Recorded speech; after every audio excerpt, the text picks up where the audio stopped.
Hi everyone, welcome to the channel, and we have started a new series of thermodynamics questions from your module. So here the question number is 22 from your JE module, but it will be question number 6 from this series. So see the question: in the cyclic process shown in PV diagram, the magnitude of the work done is. Work done का magnitude, since this is a circle and we all know work done का एक formula होती है, that is the area under that curve. What is the curve here? That is the circle. So circle के अंदर जो area है that will be your work done.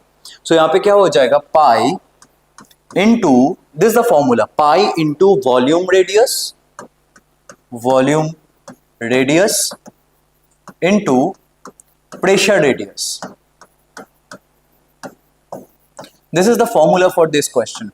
Pi into volume radius, that is radius with terms of with respect to volume, and pressure radius with respect to pressure.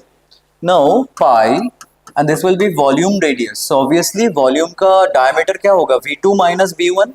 This portion is the diameter for volume, right?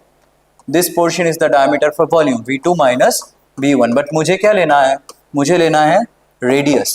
So this will be V2 minus V1 upon 2 into, what is the pressure section?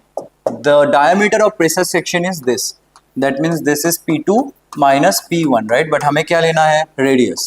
So this will be P2 minus P1 by 2 equals to pi. See, this 2 into 2 will come here as 4 into V2 minus V1 into P2 minus P1. So this is the answer 3, option 3. Pi by 4 into P2 minus P1 into V2 minus P1. The question was so easy, just you had to remember the formula. So please stick to the channel for this kinds of videos. Thank you so much.